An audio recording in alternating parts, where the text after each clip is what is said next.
안녕하십니까. 김군의 마음TV 김원장입니다. 이번 시간에는 12사도에 대해서 생각해 보겠습니다. 성경 말씀은 마가복음 3장의 말씀입니다. 마가복음 3장에 보면 안식일에 회당에 들어가셨습니다. 주님께서. 그리고 병자를 보셨습니다. 바리새인들에게, 서기관들에게 안식일에 착한 일을 하는 것이 옳으냐? 이렇게 사람을 살리는 게 옳으냐? 죽이는 게 옳으냐? 이렇게 물어보셨습니다. 예. 이 바리새인과 서기관들한테 또 이런 말씀을 하셨습니다. 어떤 사람에게 양 100마리가 있는데 한 양이 안식일에 구덩이에 빠졌다고 치자. 그럴 때 그 양을 끌어내지 않을 사람이 있겠느냐 물어보셨습니다. 그러니까 이제 이 사람들은 그 말이 맞거든요. 그래서 대답을 못했습니다. 그러나 그들 중에서도 헤롯 당원들은 예수를 없앨 방도를 모색했습니다. 이 바리새인과 헤롯 당원들이 그 당시에 서로 적대 관계에 있었지만은 주님을 죽일 계획을 잡는 데에서는 서로 마음이 통했습니다. 악독한 자들의 모습입니다. 이 마태복음에 보면요, 그 손이 어그러진 사람, 손이 마른 사람, 이런 사람을 고쳐주신 일이 있거든요. 이 손이라고 하는 게 힘을 상징합니다. 대부분 우리의 일이라는 게 손을 통해서 합니다. 오그라진 손이라는 것은 영적인 면에서 말하면 선을 행할 수 있는 능력이 상실된 겁니다. 당시에 이 선한 사람들은 영적으로 이런 상태입니다. 손이 오그라진 상태입니다.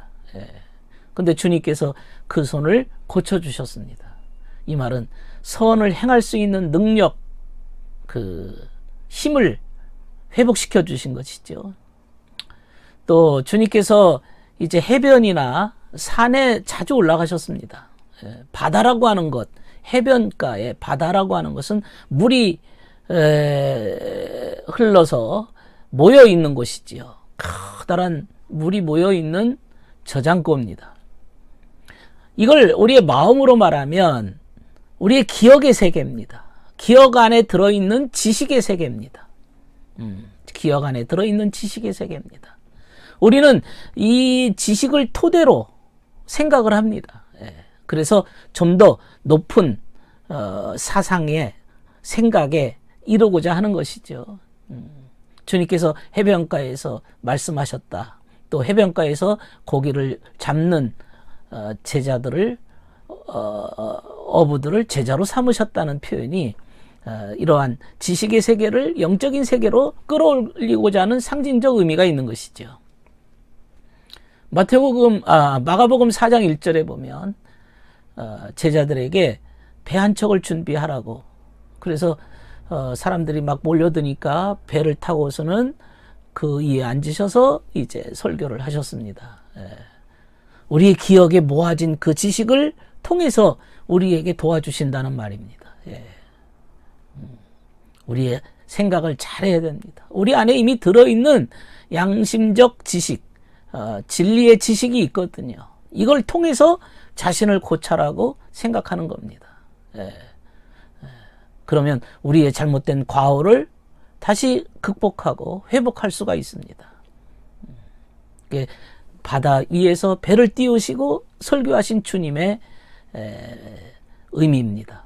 그 다음에 이제 산에 올라가셔서 주님께서 또 설교를 하셨습니다.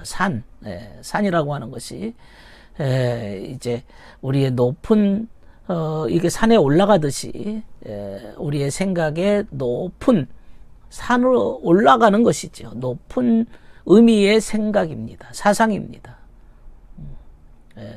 그래서 주님께서 말씀하신 산 위에서 산상설교라고 하는 이 말씀을 통해서 사람들에게 이제 좀 더 영적인 지식이나 영적인 생각을 갖도록 가르치신 겁니다.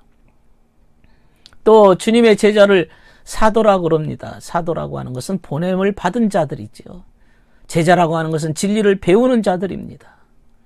근데 주님의 제자가 12명이었습니다. 10이라고 하는 그 숫자가 주는 영적인 의미가 있습니다. 12지파, 12사도, 12 뭡니까? 야곱의 아들 12형제. 12라고 하는 숫자는 전체적인 숫자입니다. 다양한 숫자입니다. 다양한.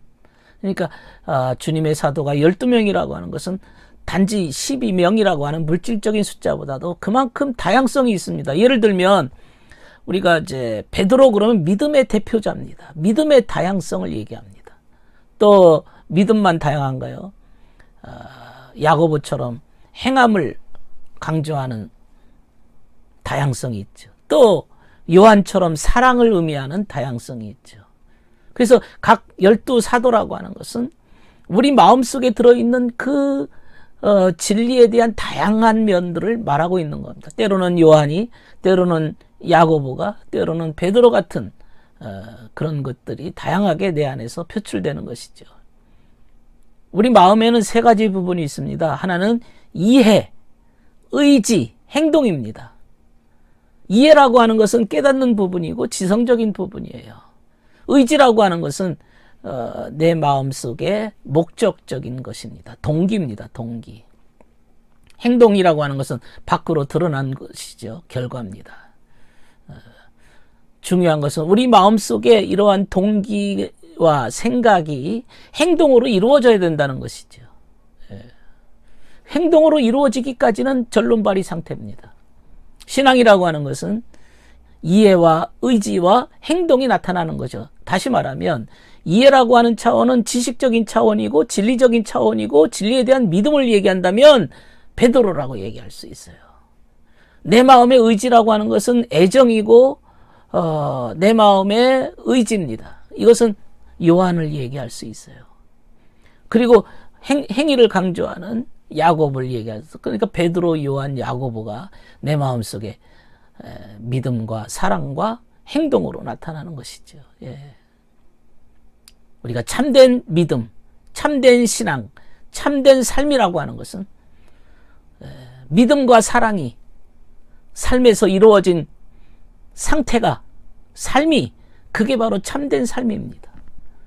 행동으로 나타나지 않고 내 마음속에서만 있어도 안 되는 것이죠. 그리고 겉으로 행동했지만 마음에 없는 행동하는 것도 안 되는 거죠.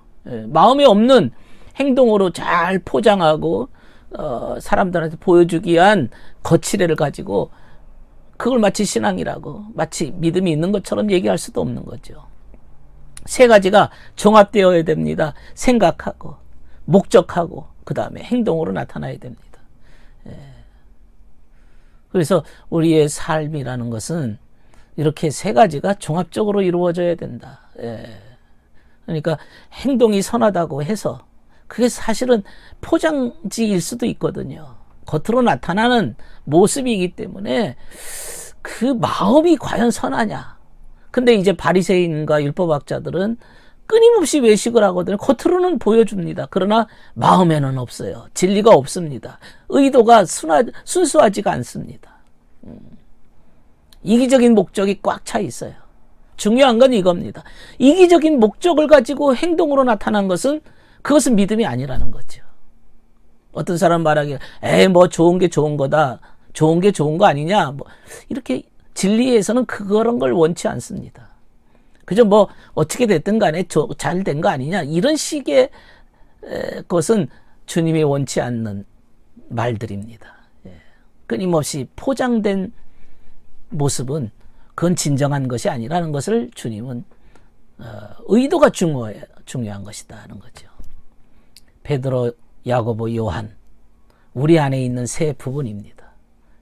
이것이 말로 믿음, 사랑, 사랑에서 나오는 삶이다. 그것을 우리에게 교훈하고 있습니다. 들어주셔서 감사합니다.